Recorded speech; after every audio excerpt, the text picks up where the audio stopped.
Okay, so David, there's this quote by Steve Jobs that I love that says, everything around us that we call life is made up by people no smarter than we are. And if you think about it, it's true. Like the clothes on our back, everything around us, no one smarter than us has ever made anything that we have here. And the same is true if we go back like 40,000 years to cavemen. We're not really even much smarter than they were. We have the same brain size, roughly same cognitive ability. We benefit though from the collective accumulation of knowledge over time. So it's like this snowball where theirs was very small, but over time it's kind of rolled down this hill faster and faster and it's grown. And now we benefit from this collective knowledge, but we're not actually smarter. So the question I think we want to answer in this podcast, and the really interesting question is like, what happens to the world around us when people are actually smarter than we are? Like what happens when they're 10% smarter, 20%, 100, 1,000% smarter? And we could ask that question because this new thing called AGI, which is artificial general intelligence, it kind of has this fuzzy explanation, this fuzzy definition. My definition of it is like a form of intelligence that is smarter than a human across pretty much every medium. And the initial expectations from experts were 2040s, 2050s, 2060s. But the reality now is that we are months away from this intelligence instead of decades. So it's like, how crazy is this world about to be when everything around us is actually made up of people that are much, much smarter than we are? And let's back up with this. So I think you're setting this foundation of humans have always been on this exponential growth curve because we have capable brains. That's why we're humans. And we have been like building technologies, building tools. We created the wheel and then everyone had the wheel and then we could create like the next technology after that on the top of the foundation of having the wheel. And then we created, plumbing, agriculture, all of these technologies got layered onto each other. And that's where we have this notion of like 2% growth year over year. And 2% growth does compound. Like that is an exponential growth curve. If you're growing 2% every single year, you are growing up an exponential. But I think what you're doing, what you're setting us up for this episode, Josh, is you're calling for an inflection point, a change in that growth curve. Because something different is happening, where previously we have just been like layering technologies on each other, and humanity has been, accelerating. Once we got the internet, we're going a lot faster because we somehow filled in all the gaps between, building the wheel and having the internet, and we are layering all of our human advances on top of those previous technologies. But you're saying that this is different. Like in addition to all of that compounding growth curve, we are getting this new technology that is materially changing the rate of growth because where previously all of the intelligence of humans who created the wheel to create the internet, where it was about the same. Like we were all running on the same wetware. Our brains were about the same level of computational capacity. And everyone has been like able to become about the same level of smartness about each other. That's what you're saying is like the history. That's history up to today. And you're saying today it's different. Now it's different. That's what you're saying? This time it's different, and it actually is different. And I have this chart that I pulled up on the screen that I'll try to describe to people, which is the chart of human progress in relation to time over a long period of time. And it mostly looks like a fairly flat chart, except there is this like slight incline that starts to grow slightly exponentially about 60 years ago. And that's when the invention of Moore's law happened. So this was a big moment for us where we had transistors, and transistors led to computers, and computers led to a whole bunch of technology that accelerated things pretty quick. So we have now this steeper ramp up. And then today things change. And the reason I say this time it's different is because we have this new law called Huang's law. And it's loosely debated on how accurate it is, but it is basically the speed of training a cluster it improves 25-fold over every 5 years. And Moore's law was that the speed of the amount of transistors on a chip doubles every 24 months. So this is a 5x increase in Moore's law that initially started this growth trajectory. And that's why I think the chart will start to look like this. And it's really hard to, for the people that are listening, it's basically vertical. The line goes straight up. It's an exponential curve with a pretty strong kink in it that it's still curving upwards, but it goes up much faster, much sooner. Yes. And the idea is that like, this is going to get pretty fast because we're entering the age of hyper acceleration. And the reason for that is because, like we said, everything has been built on this wetware that is like pretty dumb. Like we're smart, but we are only so smart relative to what's coming. Now, since we're able to accelerate 5 times faster than we were with Moore's law in terms of training this new form of intelligence, there's going to be a lot of weird and wacky things that start to happen really, really quickly. And we're kind of seeing this. It's similar to COVID, where like humans are very durable and very malleable, and we're good at getting over trauma. So you can kind of like mute out your emotional bands to deal with this stuff. But if you just look at what happened in the last week, we were able to give gene therapy to a blind Irishman.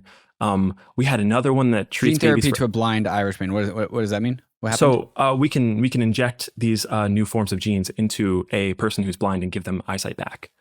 We made a blind person see again last week. Again, yes, and that's just through gene therapy. That's not through neural interfaces. We fixed blindness in one individual.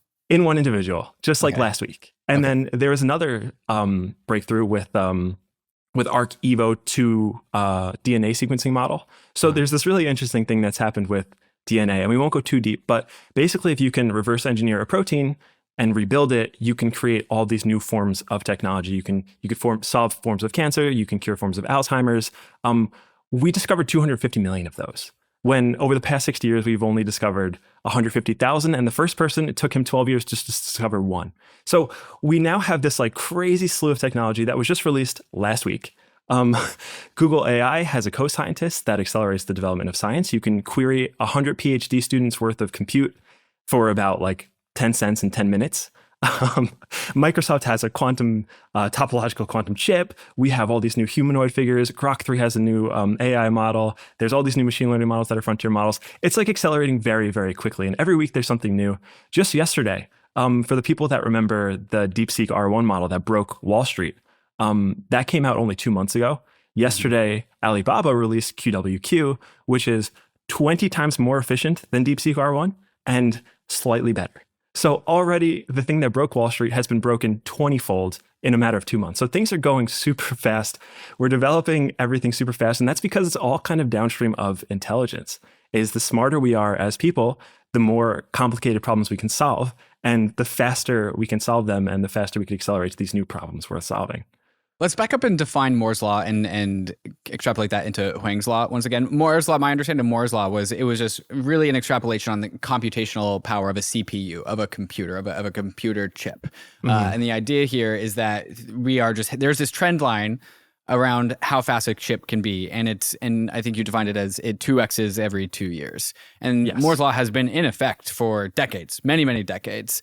My understanding of it is like it runs up against a wall based off of like this thickness of silicon down to the nanometer level, and so we eventually run out of slack to grow in Moore's law. And I thought we like my last understanding of Moore's law is we are approaching that limit.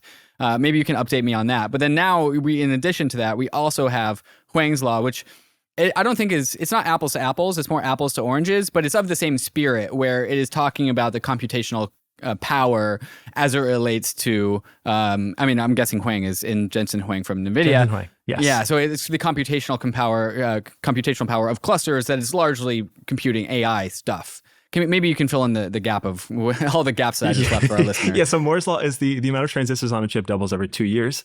That is roughly like, you could think of it as the computer processor, the CPU, the brain of a computer, doubles in speed every 2 years. Huang's law is slightly different, apples to oranges, largely debated. But Huang's law is every 5 years, we get a 25x improvement in training capability for GPUs, which means we can train these LLMs, these AI models, 25 times faster every 5 years. And Moore's law is running into this interesting wall where it's actually constrained by physics now, where the particles have gotten so small that we're not quite able to fit many on there without these new innovations. And I think that's kind of why you're seeing things start to stagnate slightly, but equally an opposite takeoff in the world of AI. And now it's not certain that we won't hit a wall very quickly with Huang's law as well, with GPU training clusters, but there's this other side of it with software. And the software can actually compensate for the lack of hardware in the case that this ever does degrade. What we just spoke about recently with DeepSeek and QWQ is they were able to take these giant foundational models that took hundreds of thousands of GPU clustered together, tons of energy, tons of compute, and they were able to distill them in a model that can actually run on a desktop computer.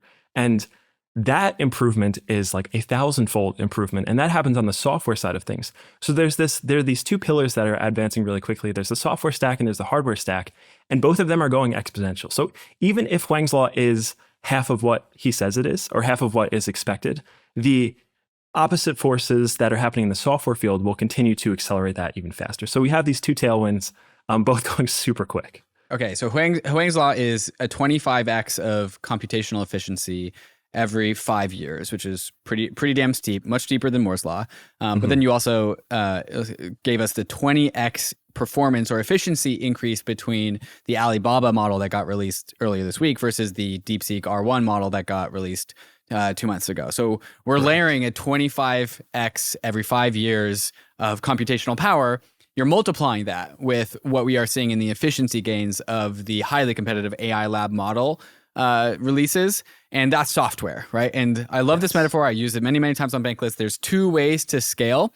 You can just have better hardware. Your Xbox 360 can upgrade to an Xbox One. You have a better chip in there. The hardware is better. But then also the software devs, the devs writing the games, can write more efficient code.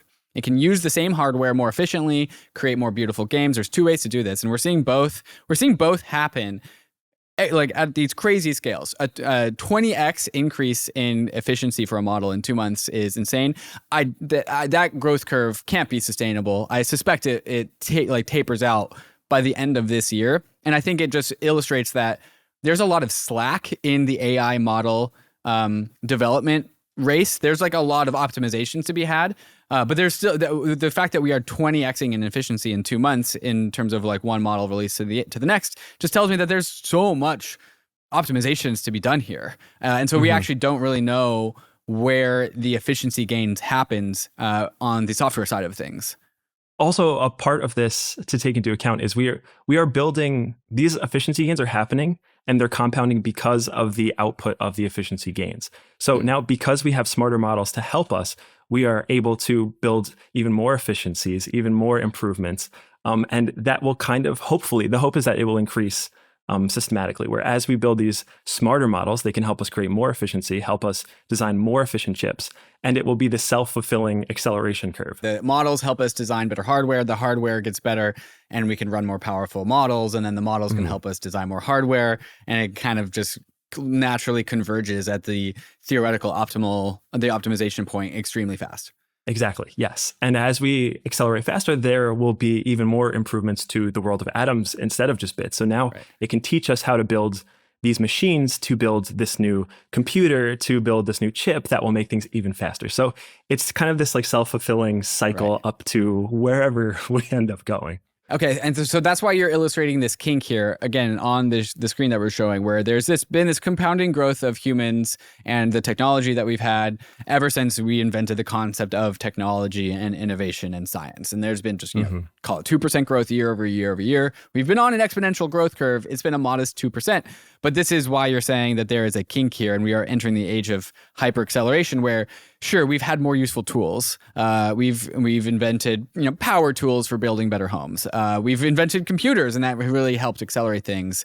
But nowhere have we actually cheapened the cost of intelligence. And the idea here, I think we right now doing ChatGPT and OpenAI, they're spending a ton of money on just running inference, running people's queries into ChatGPT, and that costs a bunch of money. But also the amount of inference that they're doing is also quite high. And I think what you're saying here is basically we are collapsing the cost of intelligence from being expensive, which is like you need to produce a whole entire human, you need to put them through school, you need to put them through college, you need to put them through a PhD program. That takes a lot of time, that takes a lot of energy, that's very costly. And that was the previous model. And now all of that intelligence is becoming, inside of the span of 5 years, 10 years, it's becoming free. Intelligence is like peak PhD level intelligence will be free in a few short years. Is that what you're saying?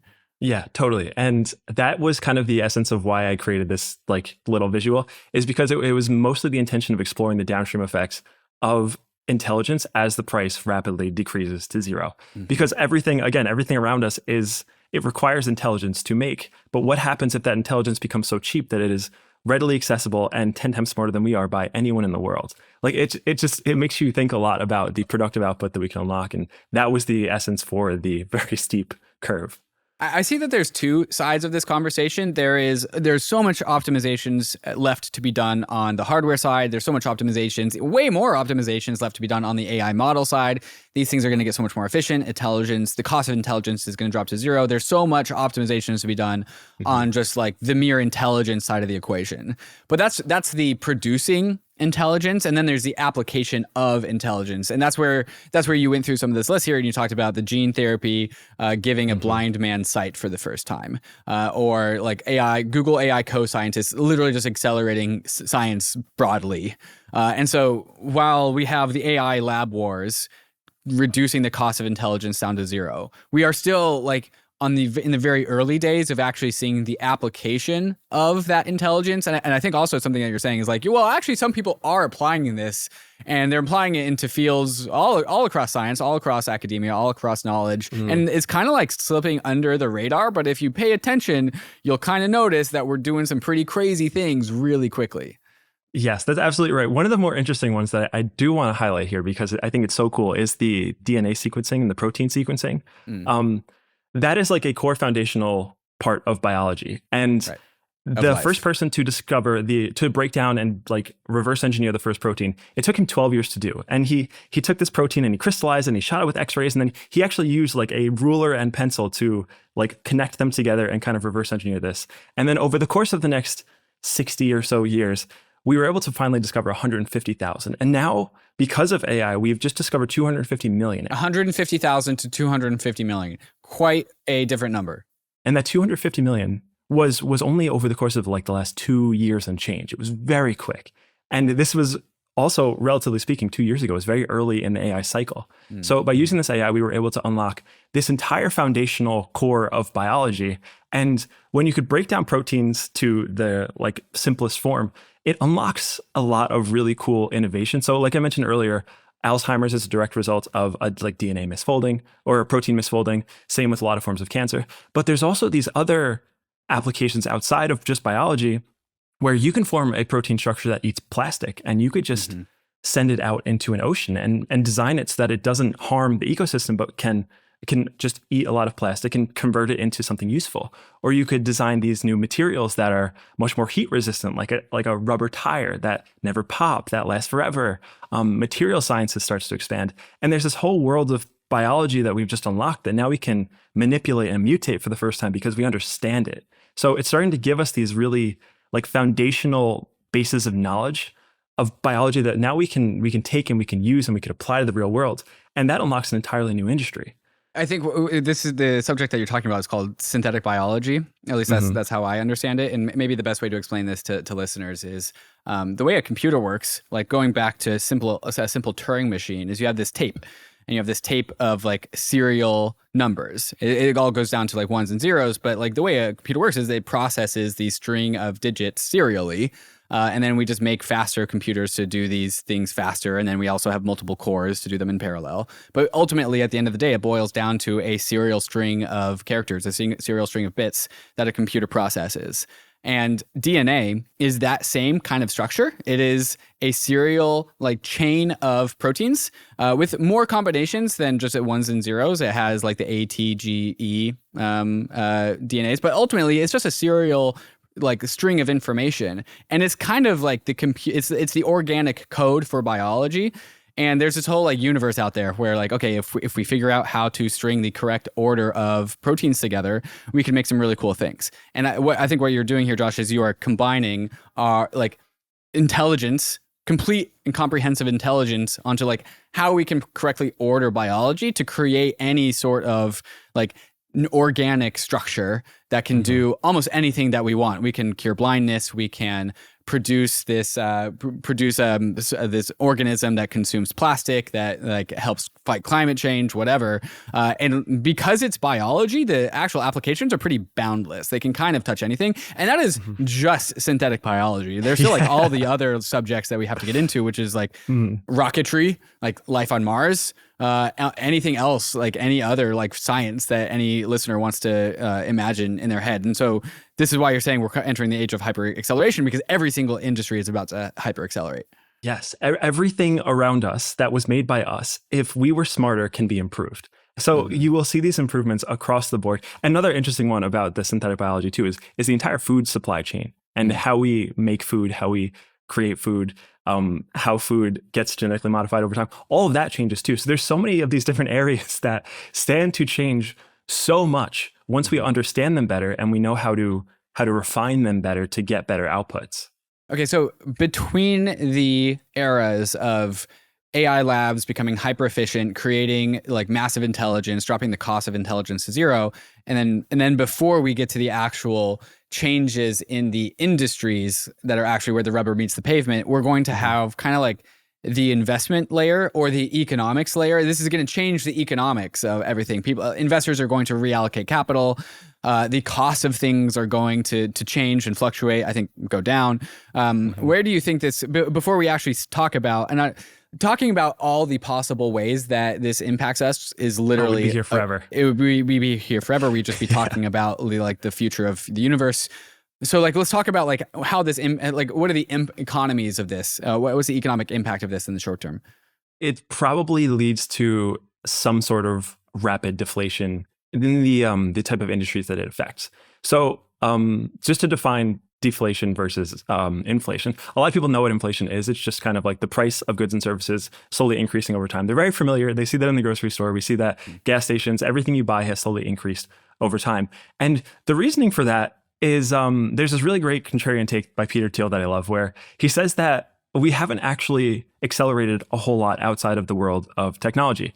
Meaning, if you took your grandma and you just kind of froze her in time 50 years ago and then dropped her into your living room today, not much would look very different. If I look out the window, I can see, I'm looking at New York City, I'm looking at bridges and buildings, and those have all been there for the last 50 years. The roads, the infrastructure. The cars look different, but they're still cars. They look different, but like they still run on the same fuel. They still have the same materials that they're built with. Right. They just have computers inside, and the computers make them a little bit smarter. But outside of the world of computers, we haven't actually accelerated very quickly. So we haven't had this like gross overproduction surplus of things that we need that can lower the price. So we generally have seen inflation there, but the place where we have seen deflation is in technology. And that TV on the wall will look like magic to her. And the phone in your pocket where you can reach anything in the world instantly at your fingertips, that seems like magic. And the cost of that has come so low that now it's accessible to basically anyone. So that is deflation. That's where we see it in technology. And that's probably why we haven't seen it in many other industries outside of it. But once we're able to apply this new intelligence to these new industries to get that surplus, hopefully the downstream effects of that are more abundance, more surplus, and a lower cost of goods, a higher quality of living.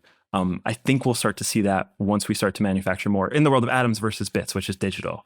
And that, Bankless Nation, is where we are going to take this conversation next. Welcome to Bankless, where we explore the frontier of internet finance and internet money, and now the future of atoms too. This is David Hoffman. I'm joined here once again with our very own Josh Kale. Josh, welcome back to Bankless, your very own podcast. Thank you. Oh, it's great to be here again. I'm like so grateful that I have someone who is interested in hearing me talk about this, because this is what I think about all the time. So thank you for having me again. It's a pleasure.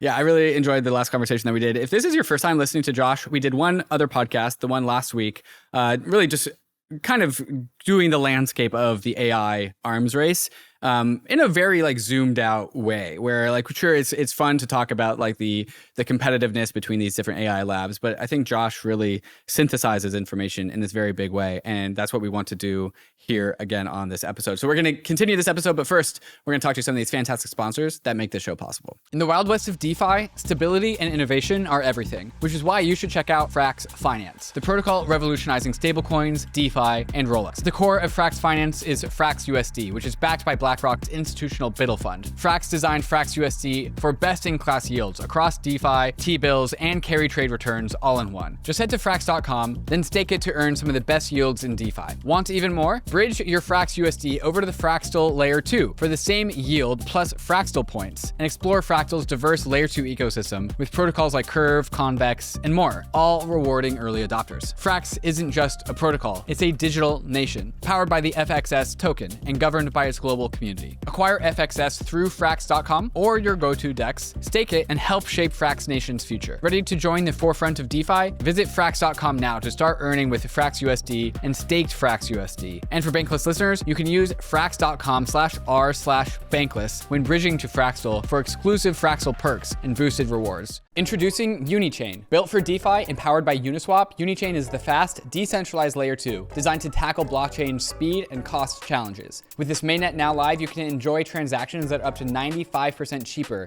than the ETH layer 1, all while benefiting from an impressive 1-second block time that will be getting even faster very soon. UNICHAIN is the first layer 2 to launch as a stage 1 rollup on day 1. That means it comes with a fully functional, permissionless proof system from the start, increasing transparency and further decentralizing the chain. More than 80 apps are joining the UNICHAIN community, including Coinbase, Circle, Lido, Morpho, and Uniswap. You'll be able to bridge, swap, borrow, and lend, and launch new assets and more from day 1. Built by Uniswap Labs, the team behind the protocol that's processed over 2.75 trillion in all-time volume with 0 hacks, UNICHAIN truly enhances DeFi experiences with faster, cheaper, and seamless transactions, even across chains. And soon, the UNICHAIN validation network will allow anyone to run a node and earn by securing the network. Visit uniswap.org and swap on UNICHAIN today. The ARBITRUM portal is your one-stop hub to entering the Ethereum ecosystem. With over 800 apps, ARBITRUM offers something for everyone. Dive into the epicenter of DeFi, where advanced trading, lending, and staking platforms are redefining how we interact with money. Explore ARBITRUM's rapidly growing gaming hub, from immersed role-playing games, fast-paced fantasy MMOs, to casual luck battle mobile games. Move assets effortlessly between chains and access the ecosystem with ease via ARBITRUM's expansive network of bridges and on-ramps. Step into ARBITRUM's flourishing NFT and creator space, where artists, collectors, and social converge, and support your favorite streamers all on-chain. Find new and trending apps and learn how to earn rewards across the ARBITRUM ecosystem with limited time campaigns from your favorite projects. Empower your future with ARBITRUM. Visit portal.arbitrum.io to find out what's next on your Web3 journey. Okay, Josh, with the arrival of AI, people like to talk about the job market because there's that classic line of AI is going to come take my job. And then there's the usual rebuttal to that is, well, AI might take your job, but the more likely thing it's actually going to be somebody who's using AI better than you is going to take your job, not strictly AI. And then there's also the additional rebuttal to that. Well, it's like, yes, there might be some job destruction, but it's a creative destruction, and there's going to be new jobs that are created. You know, think about when the internet came and all the news, we were worried about newspapers just going out of business, which, you know, definitely happened. Although, you know, there are still, you know, the Wall Street Journal, there's still the New York Times. And so there was some like elimination of jobs as a result of the internet, but then like YouTubers and influencers created this huge economy inside of the internet. And so this idea of creative destruction came where, yeah, we're going to lose some jobs, but we're going to create a lot new of opportunities ahead. There's one sector that I think people are actually going to just materially lose their jobs, and they are going to have to figure out something else to do. Because when you're talking about deflation, we're bringing the cost down. Uber's biggest cost is probably paying drivers. And we're already seeing like Waymo in San Francisco have just driverless cars. And so like, I think there are material industries there. There's going to be like massive job, not like you don't really lay off your Uber driver, but that's millions of jobs going away. And what do you think about this conversation? Yeah, it's a scary thing. And I want to preface it for the people that are worried about it with just the essence of solving problems, which is what we're doing. We are solving the problem that transportation is very unsafe, it is very costly, and it is very low production, meaning you have to sit there and you have to drive, and cars kill the most amount of people every year. And it's just this very dangerous thing. Like, you are allowed as a 17-year-old to drive a 5-ton vehicle at 100 miles an hour anywhere in the world. That seems a little scary, a little unsafe. So what's happening here is we are solving problems, and there will be this dislocation of people who were solving the past problems. But it's important to note that like solving these problems creates a more exciting world. Like, when you solve a problem, generally it leads to more problems, but these are better problems to solve, which is why like the world around us improves. It's not because we reduce the amount of problems, but because we solve the worst ones, multiplying the amount of better problems to solve. So we've kind of seen this happen with the agricultural revolution, where there was like seed drilling and crop rotation and crossbreeding, and all of the people who did those jobs originally, they lost their jobs. But the productive output, the downstream effects of it were so much higher. And it happened again in the Industrial Revolution, where we invented like the steam engine, and we invented the production line, textile machines. And the people who did that, they lost their jobs. But the steam engine created a train, and then the train created railways, and then railways created transportation and cross-country distribution of goods and services. So it opened up all these additional industries. And I think that's probably what's going to happen. Cars is a great example because, again, very unsafe, very expensive. If you can remove the human element from that, suddenly your 1 hour car ride to the airport is a fully productive time where you don't have to drive yourself. You can just do stuff on your phone. You could take a nap. The amount of accidents that will happen will be much lower. It'll be much safer. You don't have to worry about it. And the cost, because there is no human element, will drop aggressively. I think it's a few dollars currently per mile is the way you can gauge transportation in New York City. That should drop down to cents once these cars are able to drive themselves. So it's one of those things where, yes, the cab drivers will lose their jobs, but the world will be a better place because of it. And the hope is that the productive unlock from this new technology will enable even more jobs for them to take, and more interesting jobs. I think this conversation is quite timely for me personally, because right after this podcast, I go and on Turo, there's this app out there for people who don't know it. You can just like rent a car. It's like Airbnb for cars. So there's some guy like 4 blocks away from me has a Tesla that I'm going to rent, and I'm going to drive for 6 hours upstate. Oof. And Tesla has auto driving, but I have to keep my hands on the steering wheel because of regulation. And so that is 6 hours where I am unproductive. I like my most productive form is going to be listening to a podcast and like growing my knowledge. And that's if I have the brain power for that. So otherwise I'm just like stuck in this car for 6 hours. It's going to cost me like, because I'm going for the weekend, it's going to cost me like $300 or $400 to like rent this car for the weekend. So it's going to cost me a bunch of money. I'm going to be very unproductive for 6 hours there, 6 hours back. And that is some of the least, I just have to get up there. So there's no other way to do this. And so I think what you're saying, what we're extrapolating here is like, okay, so in the future, short-term future, and maybe regulations aside, in the short-term future, that like $400 cost for a Tesla for 3 days is actually going to drop to like, I don't know, $25, $50. Maybe I don't rent a car, but there's just a car that takes me up there. And during that time, I am not like with my hands on the steering wheel. I have my laptop open on my lap. Maybe I'm even doing a podcast, but I'm doing something otherwise productive with my time. I think the low productivity angle of, Uber drivers, cab drivers is actually really illustrative, because like other than getting some other human from point A to point B, that's the only production that actually happens as a result of that job.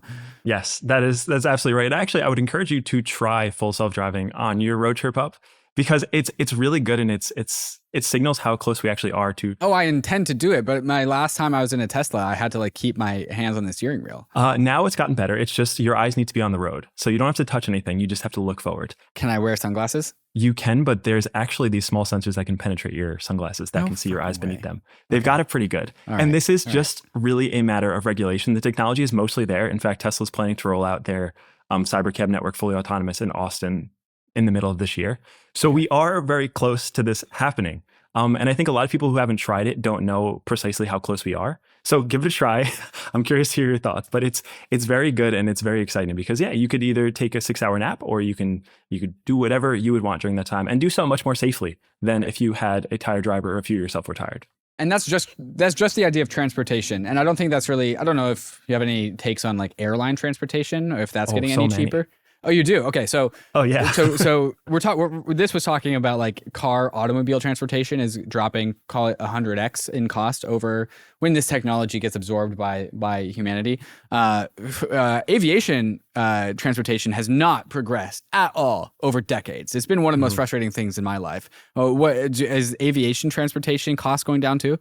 Yes, you can apply this to everything. We could have the same conversation about 10,000 different industries, and it will be very similar, because once we have better materials, once we have better intelligence, once we have more abundant energy, we can create much better products. So one that I'm super excited about is called Boom Aero. They're a supersonic airplane company. And what they've done is they've been able to basically take the plane and turn it into a supersonic plane that is much more efficient, much faster, and does not disturb the ground level of people with these hypersonic booms.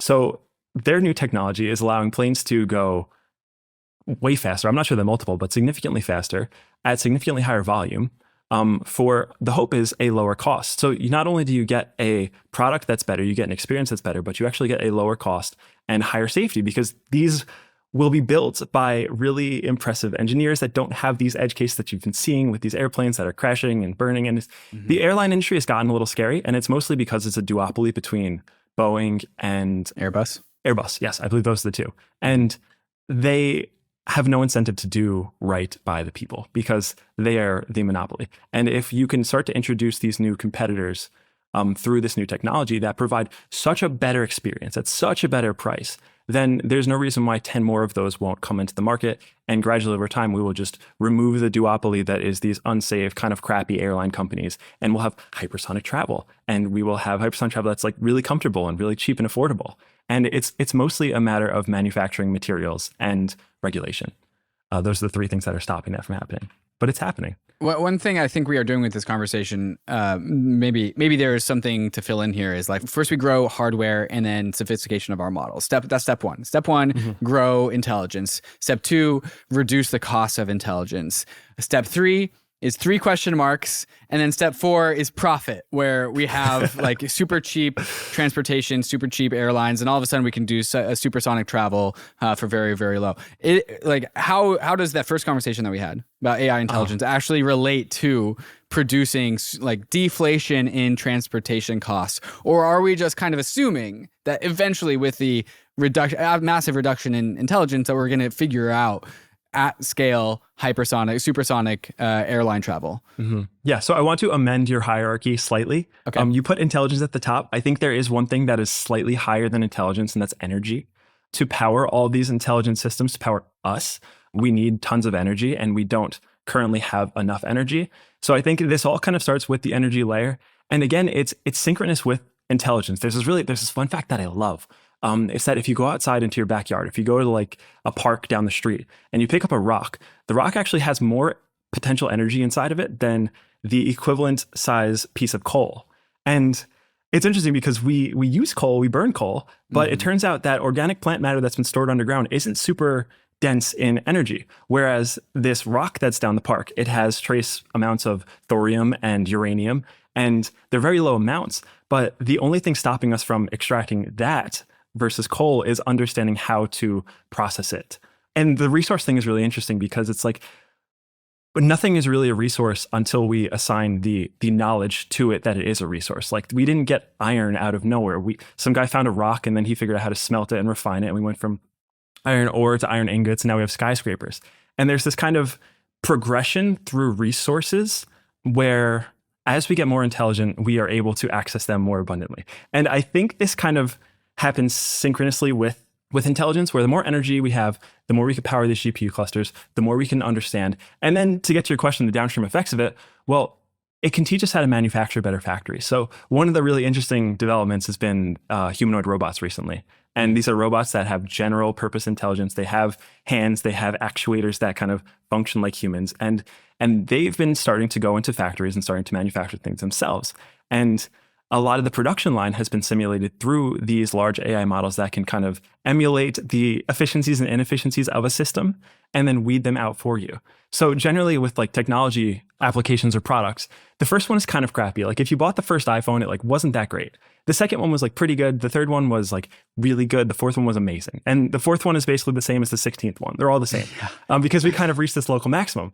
But if a computer can do all those iterations for you, because it's much smarter than you, then the first version can actually be the fourth version, that final version, that like local maximum of what we're able to do. So I think that probably applies through most places as we kind of synchronize this manufacturing machine layer with the intelligence layer. It can basically teach us how to make things. And then our job as humans would be to go and create the infrastructure required to make these things that we want, to make these hypersonic airlines, to make these self-driving cars. It can remove all the inefficiencies and basically give us the answer, give us the blueprint. So your equation is that energy plus intelligence equals profit, basically. As in, like once we have abundance of energy, we are currently growing an abundance of intelligence, and you can combine those two things, and then the universe is our oyster. We can literally unlock every single door once we have those two things. Yes, from down to the biology example that we used, all the way up to just like building the most large, like starship, rocket ships to other planets to go mine other resources. And these things are very abundant. China last week, the thorium in those rocks that I mentioned, they found a deposit of thorium that can power the country for 60,000 years. And it's just sitting there. And they don't really know what to do with it because they don't have the intelligence or the manufacturing capabilities. So they're starting to learn how to create these things called salt bed reactors that are safe nuclear reactors to extract it and to refine it. But it's not there yet. And if they had this higher form of intelligence that could feed them a blueprint, like, hey, here's exactly what you need to do in the optimal state to extract this energy, they suddenly have power for 60,000 years. And then they can apply all of that energy to whatever problems they want to solve outside of that. And there's this chart, it's basically showing that there are no energy poor countries in the world. If you don't have energy, you cannot produce valuable things. And so that higher energy thing, the higher intelligence thing, they're the self-fulfilling loop, and they're upstream of basically all of that profit. Mm-hmm. I remember doing an episode, we've done a couple episodes with guests like this. One of them is Arthur Hayes, where he says he denominates his wealth in hydrocarbons, in energy. And I don't know if he actually does that, but the point stands of just like, well, I mean, what is the dollar? What is the dollar really? It's actually the petrodollar, and it's actually the oil reserves of the world that is actually the fundamental denominator of anything. And like, why is it so valuable? So, well, because it produces energy. Josh, have you ever read any of David Deutsch's stuff? Oh man, it's funny. I have The Beginning of Infinity and Fabric of Reality like right here. Actually, hold on. Yeah. Okay. So I think you know exactly where I'm going with this. Josh is zooming over to go get his books. Yeah. Have you read it? I've tried. David Deutsch is dense. This is a tough book. I don't want to say I've read it because I have not, but I have tried, and I've actually consulted YouTubers on how to go about approaching this book because it is so dense. Right. But it's very high signal. And I think a lot of people who I trust and respect really love and keep coming back to this book. So that is why I continue to chug away. But yes, I have attempted to read it. You're aware of David Deutsch. Okay, so he's got this idea. He in these books, the two books that you named, he argues that the only fundamental limitation on what humans can achieve is constrained by knowledge. Like all constraints are knowledge constraints at the end of the day. And specifically, it's our ability to like discover the right explanations and create the technology for the necessary technology to do things is just a knowledge constraint. And so his idea is that if something doesn't break the law of physics, then the only thing preventing us from achieving that is the lack of knowledge to get there, right? So space travel, there's nothing in physics that forbids humans from colonizing other planets or traveling between galaxies. The reason why we haven't done it yet is we don't have the knowledge, right? Aging, if aging is just a biological process governed by physical laws, then in principle, we can learn how to reverse it. The only obstacle is the knowledge how. And so I think this is what you're alluding to. Is like, okay, we need the energy to power the intelligence. We actually have the intelligence, or at least we're getting it very, very soon. I consider us having the intelligence, but I'm sure we're going to have even more intelligence at the rate of these AI labs competitions. And so once we get the energy, we have the knowledge, and then the world is our oyster. And so like, yes, we didn't really have a clear answer as to how AI actually allows for supersonic travel at, very, very low cost. But it's making this big assumption that, you smash energy and knowledge together and there's literally no problem that we can't access. And that is why you're calling this the age of hyper acceleration and why there's a kink in the compounding growth curve, because everything becomes accessible to us by like the end of this decade. Yeah, really, really soon. And there's this example I mentioned last time, but I really love so much. And it's the mouse in the prime number maze, where you have this mouse that's not super smart. It's in the middle of a maze, and it will run forever and never figure out how to get out of it. But if the mouse knows that it's a prime number maze and it understands what prime numbers are, then it can very easily get its way out of this maze. And there's so many questions to be explored to unlock that one key bit of knowledge that unlocks this entire world for us. So part of the like higher level of intelligence is asking just better questions, or even knowing what questions to ask that are worth solving and then pointing it at those questions.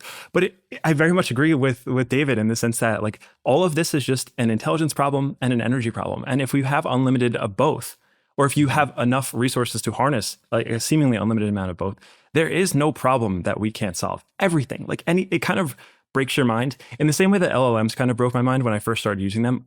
the only constraint is your own creativity or your own questions to ask it. Like, I feel like I'm still not getting the most out of these large language models because I just don't know how to use them quite well. And that's kind of the case with these LLMs as they get better is the hardest thing will be understanding what to ask, what questions are worth learning. Wow, that's deep. Once we have infinite intelligence at our fingertips, the constraint becomes, what do we ask it? Yeah, within the realms of physics, or perhaps not. Like, perhaps we understand more quantum physics that break all the rules that we have. Like, we can kind of play God. You can create these like new forms of babies that are genetically perfect and they never have any mutations and they age at the exact rate that you set. Or you could have this food that you create that looks nothing like what we've had, but it's the exact nutrient macro complex for your specific body. And it just shows up every day and it tastes delicious and it's built just for you because we can manufacture it for every person on Earth. And this kind of goes across the board for anything, like anything and everything that you can imagine. Again, once it's made up by people smarter than we are, it changes everything for everyone. So it's a weird thing, and we're getting there super quick. Can you pull up the graphic about how there are no energy poor rich countries? And so the claim here is that we can look at all of the countries that exist in the world, and all of the rich ones, all the ones that are wealthy, have an abundance of energy. Trace over this idea and why this is so important again. So what you're looking at is this relationship between electricity consumption and GDP per capita of countries along the world. And you'll notice in the bottom left, there is a lot of countries like Bangladesh, Pakistan, Sudan, Nigeria. These are all energy poor companies in the sense that they haven't quite figured out how to unlock large amounts of energy. And then you reach this threshold, which is kind of set by India and Indonesia, where they're just kind of there. They've consumed, what is that, 1,000 kilowatt hours of energy per capita. And everything above that is the wealthy nations. That's where you'll see in the top right, Norway is actually very wealthy and has a lot of energy. But there you see the United States, a little bit lower down, you see China, Japan. You don't see any of the large dominant countries in the world underneath this threshold because energy is so important, because energy powers our transportation, our food, everything you do on a day-to-day basis requires that, particularly for manufacturing. We have managed to unlock through burning fossil fuels, alternative energy sources like solar, enough energy to power ourselves and to become wealthy. But we are pretty quickly outpacing our ability to create this energy. And we're starting to see it with data centers where companies like Project Stargate, the $500 billion plan by Masayoshi-san and OpenAI, they need to create large amounts of power just to power these energies because the grid can't support it. So we do have enough energy. It's very important for energy because everything is downstream of that energy. But again, we are quickly coming up against that threshold of how much energy we actually have versus how much we're going to need. Looking at this chart, I'm just very much reminded of y equals mx plus b. Just to be clear, on the vertical axis is energy consumed per capita, and so if you're a country that has a higher energy consumption per individual, you are higher on the vertical axis, and on the horizontal axis is just wealth of the nation. And so if you're a more wealthy nation, you are further on the horizontal axis. And this is just a perfectly linear chart. As in, like, I've never seen something like more correlated to like wealth that I've seen in this chart. It's like if you have more energy, your country is more wealthy. This has definitely always been a topic of like policy debate, and I think this is something that like the Trump administration is actually like leaning into. Is just like more energy, and that's. Like the Democrats, the liberals are very hesitant with his type of energy because it's coal. He's into all forms of energy, including coal. The Democrats are like, well, what about global warming? But then the conservative right is like, no, more energy, like accelerate, like innovate, dominate, like let's grow the energy conversation. And in terms of just like strictly politics aside, in terms of strictly like domestic innovation, what does that conversation looks like about like what's the energy conversation inside the United States look like right now? Yeah, it's such a shame that technology has become politicized because it is so foundational to the well-being of everybody. So it sucks that there are these split views on how we should go about it. I think currently the ideology is to use as much energy as we can to accelerate quicker. Which is something that I'm really excited about. Again, going to the problem solving thing is like, solving one bad problem never leads to like a non-problematic state, but it leads to much better problems to solve. So if we do need to burn a lot more fossil fuels, a lot more coal to power these new plants that will then give us the information we need to unlock nuclear technology, say, that is a big win. And maybe we suffer on a short-term basis where we do produce a lot more pollution, but the second order effects of that vastly outweigh the slowing down and diminishing of this accelerative force that will get us out of the problem. So I think currently the United States is roughly aligned with the energy needs of what we're gonna eventually have. There is a move over to nuclear energy, which I think is super exciting because that feels like the end game, that feels like the final form. And it's a shame that nuclear technology has gotten such a bad rap. Again, technology has become this politicized thing.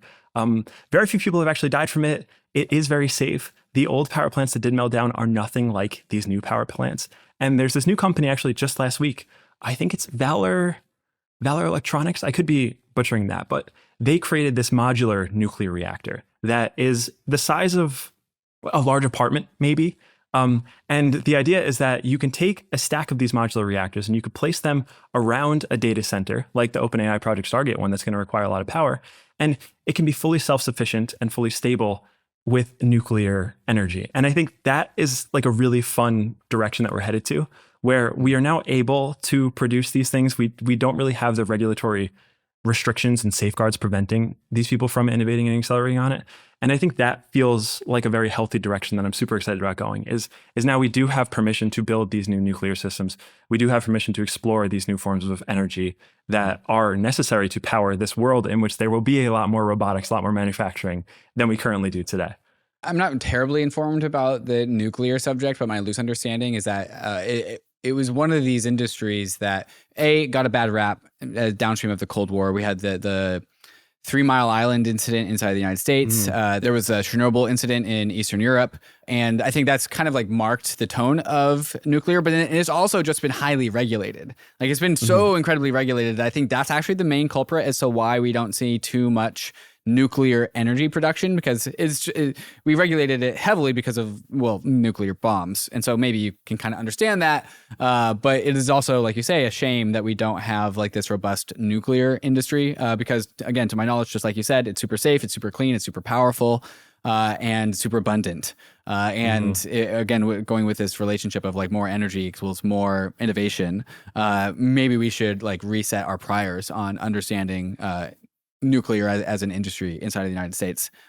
Yeah, the chart was so clear. Like the correlation between energy and dominance is like, it's such a clear cut representation that's really hard to debate that. It's a shame. And I wish I had these specific examples because I know the meltdowns were not as bad as most people think. But it's a shame that that very early form of technology impacts so greatly the technology that we could produce today. We have accelerated so much in our understanding of nuclear engineering, but also manufacturing technology, material science, where now we do have these things called pebble bed reactors and these new Gen 4 reactors that are meltdown proof, and they have a much smaller footprint, and they don't lead to any extra pollution, and they're self-sufficient, and they don't require this grid that's kind of broken down to distribute energy. It could do so locally. So it largely has been a matter of this bad reputation that it's gotten, but also the people preventing it, because they do feel like it's afraid. And we have this like we've had in the past this very afraid mindset where we don't want to hurt anybody. We are far too empathetic to harm anybody. But in not hurting anybody, we've harmed everybody, because now we have this energy constraint, and we don't have the ability to accelerate our way out of it because we have not been allowed to. So it's very clear, like, we need energy, and we would love more intelligence. These things are amazing, and we have the technology to do it without hurting people. We just need to get out of the way and let the people who are ambitious enough to try give it their best shot. Josh, I'm getting a very clear sense that you are a techno optimist with very much so. A very strong bent towards acceleration. Like you are acceleration ride or die. I don't think you're not being pragmatic about it. I think you do understand that there are costs. But I think you are just heavily biased towards like, yeah, there's costs and there are solutions to those costs too, which we will also discover if and only if we accelerate. Yeah, it's kind of like religion, where I chose this because this one makes me the most excited about waking up in the morning, and it feels really good to me. And I'm very familiar with the downsides. And actually less so because I choose to be blindly optimistic. I find that to be helpful. But I am familiar with the downsides of a lot of this technology. I understand that there are lots of them. But I also do feel pretty strongly that like solving these really hard problems will lead to more problems, but they are better problems, more interesting problems to solve. So I think the second order effects of this acceleration are better issues, even though there will be more of them. And that's something that does get me excited. You know the name Ted Kaczynski, right, Josh? I'm not familiar. No, you got to fill me in. The Unibomber? Oh, yeah. Familiar with that name. Do you know why the Unibomber was the Unibomber? Unfamiliar. No. Okay, so let's get a history lesson. He was, I think he had a mental disorder, something like schizophrenia or mania. I could be misremembering here. But he was the Unibomber because he had this prediction about the future, which was that the abundance of technology and the cost of technology would become so high and the cost would be so low that long tail risks would be absolutely everywhere. And the optionality for an individual to cause outsized destruction upon the planet would become increasingly available to the point where merely statistics says that something bad will happen because we are creating so much potential out of the long tail of humans that one human can, using technology, using infinite intelligence, ask ChatGPT or the uncensored, unhinged version of ChatGPT, how do I make an atom bomb with normal household equipment? And as we defined earlier in this podcast, the only constraint to whatever we want to do is access to intelligence, to the intelligence needed, the information needed to get what we want. And so I'm with you every step of the way. And I really like where this is going. And I think there's a lot of cool futures that we have. There's going to be cool technologies. We're going to be able to zip around the whole entire planet for pennies in like 10 years. It's going to be great. And I also think that most humans are good. Most humans are good people. Like 98, 99% of people are inherently good people. But the problem is, and this is what Ted Kaczynski saw, was that it actually only takes one person when technology is so powerful and information is so cheap and energy is so abundant. It actually only takes one person to cause outsized destruction. Have you thought about this subject? What are your thoughts or reflections? Yes. And my solution was actually derived from Palmer Luckey, who is just like the super interesting guy that I love. He's in defense tech. And he talks a lot about the war field and how like the dynamics of war works. He builds missiles and he builds weapons. And his thesis, and the thesis kind of since the beginning of time, is that defense is always slightly easier than offense. And this is true in software. This is true in hardware. It's always easier to defend something than it is to attack it. And in a lot of cases, we have built these malicious tools. Lots of people have guns in their house. We have nuclear bombs. We have genetic mutations. One did get away from us with COVID, where sure, maybe a handful of people did do something bad. Maybe it leaked out. Like that's really bad. The hope is that as we go faster, as we understand more, it will continue to be easier to defend against these bad actors than it will be for the actors to attack. And that's generally the hope. And again, it's hard to make a convincing argument to stop the progress because of the edge case of one person causing damage. It's more interesting to continue the path forward while taking into account and being very careful about the edge cases that can harm people. I think we're seeing this a lot in AI from the leading labs like OpenAI, where they're super concerned about alignment and safety because they do understand the power of these large language models and this intelligence. And if it gets into the wrong person's hand, what can happen? And not necessarily if it gets into the wrong person's hand, but if it's able to manipulate a large group of people into doing things, changing their minds. There's a lot of weird edge cases where like we're very malleable and we are very subject to these sways of opinion. So there's always going to be that bad thing. And there's going to be lots of them, and they're going to get progressively worse, most likely. But I guess the hope is that the trade-offs for making things better, for moving faster, will offset the downside of those few bad actors that want to use it maliciously. And there's always this double-edged sword to all progression, all technology. But you just have to hope that people are smart and are caring and are thoughtful and can work together to kind of build something that is non-destructive.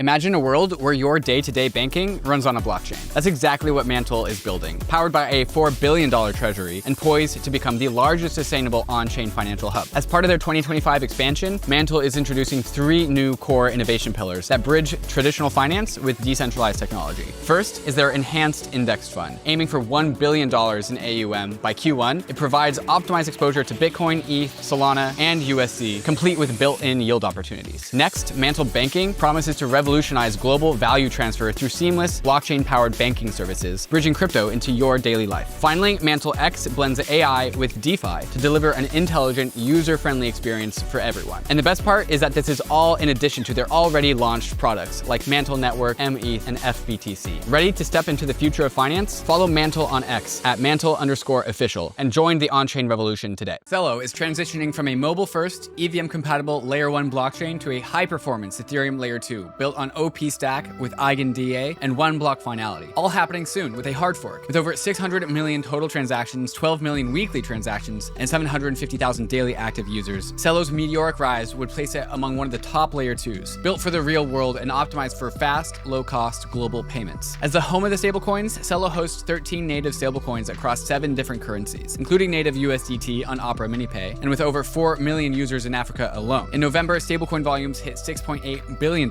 made for seamless on-chain FX trading. Plus, users can pay gas with ERC20 tokens like USDT and USDC and send crypto to phone numbers in seconds. But why should you care about CELO's transition to a Layer 2? Layer 2s unify Ethereum. L1s fragment it. By becoming a Layer 2, CELO leads the way for other EVM-compatible Layer 1s to follow. Follow CELO on X and witness the great CELO happening, where CELO cuts its inflation in half as it enters its Layer 2 era and continuing its environmental leadership. I think this is highly aligned or maybe even synonymous with Vitalik Buterin's DAC or defensive acceleration. It also goes like decentralized acceleration, but I think it's really kind of found its identity as defensive acceleration, where he says, yes, I'm a fan of acceleration as a concept, but I'm even more of a fan of defensive acceleration. And there are technologies that he labels that are out there that are inherently defensive rather than offensive, where like weapons, armaments, bombs are inherently offensive, but cryptography is an inherently defensive technology. Bearer assets, Bitcoin, Ether, DeFi, inherently a defensive technology. I'm actually unfamiliar with Palmer Luckey's idea that defensive technologies are easier to create than offensive technologies. I'd love to hear like a deep dive on that. But if that is true, if those arguments are sound, then I too find myself highly unconcerned with the Unibomber's future of the universe. It's important to have people like Vitalik, to have people on both sides that are some people that are very like, oh, we are just going to go super fast, heads down as fast as we possibly can. And then other people that are like, wait a second, we're unlocking these, like this whole slew of attack vectors that need to be accounted for. And like, let's build solutions for that. So there needs to be stuff that happens on both sides. It does feel as if it will be easier to defend than attack. But at the end of the day, like we still have nukes. It only takes one person to start a nuclear war, and that's it. So we exist in a very fragile state. As a society, which is also why it's like, oh, like why don't we just go to Mars and just like duplicate our intelligence there? That way we have some redundancy. Right, we have a plan B. Yeah, plan B. So there again, like there are ways to defend against these nukes. Well, let's just get off of the planet and let's just take intelligence to this new place. So if they nuke this one, surely their nukes can't reach this next one. And you can kind of like follow this down the line of threat vectors and figure out solutions that are kind of creative and unique to all of them. Josh, I think this conversation that we've had spawns many, many new conversations. Something that we didn't talk about this episode that I think is still highly relevant is robotics. I think there has been just like a general movement towards robotics in just very recent weeks and months. My understanding of robotics is like we're going to totally have robots, and like they're going to be humanoid robots because we have created a humanoid universe, as in the form factor for navigating the universe is human. And so if we want help, if we want the most effective robots, they need to be robotic. And we can talk about like the downstream implications of that. I think there's like a nuclear episode to be done here. There is a synthetic biology episode to be done here. What would you be most interested in exploring next out of all the different doors that have been opened up once we slam together the particles of energy and intelligence, and we want to see the downstream impacts of that? What do you think are the first doors that we ought to go down here? Those are the top three. It's energy, it is manufacturing, it is synthetic biology. Those are all amazingly impressive. the energy one is probably the least exciting, even though it's the most important, because there's just, okay, we figured out like nuclear fusion, fission. We can build these reactors. They supply us with a lot of energy. Cool. The manufacturing is unbelievable. The biology is even crazier. I think if you want to like blow people's minds, the biology is cool because everything is downstream of biology, like the materials that we use, our own chemistry. You can recreate the biological world synthetically. That's super cool because it creates a lot of outcomes. And then the manufacturing is super cool because our world will actually start to look different. That world we describe where if you take your grandma and you drop her into a living room 50 years from now, the hope is that it'll look much different because we'll have robotic helpers doing things and we'll have all this autonomous transport and things that we probably can't even imagine now. So I think robotics is super cool in the sense that for the first time, we'll have computers that can coexist with us in the real world that are autonomous. Our interaction with computers has only ever been static in the sense that like we have a computer on our desk, we have a phone in our pocket. But they've never been able to, it's never really been two ways where there's this like this other person like thing that you can actually converse with or interact with. And not only does it unlock a lot of quality of life improvements for us where it can do all the things that you don't want to do, but it also allows them to do all of the less favorable things in life as a society that we don't want to do. Like now, all the harmful jobs, the jobs that can hurt people, they're all taken care of by robots. And now all the manufacturing that kind of sucks, that isn't super precise, that's all done by robots. And the convergence of humanoid robot and alien looking robot that does a specific narrow set of tasks, that is super cool because it opens up this whole new world. It's the autonomous transport, it's the like humanoid robots, it's the swarms of drones that can deliver anything, anytime. There's a lot of really cool improvements in both of those places. So I would say manufacturing, industrial manufacturing, and biology, synthetic biology in particular, are like two rabbit holes that go so deep, there is no end to them. They are black holes, and they're all equally exciting in their potential. I can definitely feel your excitement through the microphone. I think maybe just one last like visual metaphor that is coming to my brain that we can leave the listeners with is something that you said earlier in this podcast is maybe is what you said about Peter Thiel, which is the only thing that has really innovated meaningfully over the last 50 years is technology. So computers are very powerful and they've been innovating very fast. Cell phones, anything with a chip, anything electricity wise, all technology has innovated very, very fast. Now, with the arrival of AI and like commoditized intelligence, using our favorite David Deutsch quote, which is like the only constraint that we have is knowledge. And now that we have knowledge at our fingertips, we have the means of all of that innovation that technology has seen over the last 50 years. Technology can now reach back at every single other industry that we haven't seen that industry and pull it forward simultaneously, all at once, all together, all in our lifespans, and not just in our lifespans, but like the next decade or so. I think we're really going to see a lot of change, and that is something to definitely look forward to, maybe be scared about, maybe feel optimistic about, feel quite a lot about at the very least, no matter what. And it's going to be very exciting. And so I'm very, very interested in doing subjects around all of these episodes in the future. Josh, thanks so much for coming back on your very own podcast. Really, really glad to have you here. Thank you. Yeah, it's been my pleasure. It's been so much fun talking about this stuff. I really love chatting about it, but normally don't have many people to talk to. So thank you for listening to me. For everyone else who's listening, I appreciate it. I hope you also enjoy talking about this crazy, wacky, weird, wild future that is coming fairly quickly. Yeah. Bankless Nation, if this episode nerd sniped you, we can go talk about it inside of the Bankless Discord. That's where I hang out. That's where Josh hangs out. That's where all of the Bankless community talks about mostly crypto things, of course, but also there's a frontier technology channels in there as well. So if you like this episode, we can go talk about it in there. If you are not a Bankless citizen, there is a link in the show notes, so you can go sign up to become a Bankless citizen. There's also a $9 a month ad-free podcast feed. You do not get access to the Bankless Discord. That's the only thing that you get is the ad-free podcast feed. But if you're tired of the ads, you can get that. Or if you become a full citizen, you can come and hang out with me, Josh, and the rest of the Bankless team in the Discord. Guys, thanks so much for bearing with us for this episode. Crypto is risky. You can lose what you put in, but nonetheless, we are headed west. This is the frontier. It's not for everyone, but we are glad you are with us on the Bankless journey. Thanks a lot.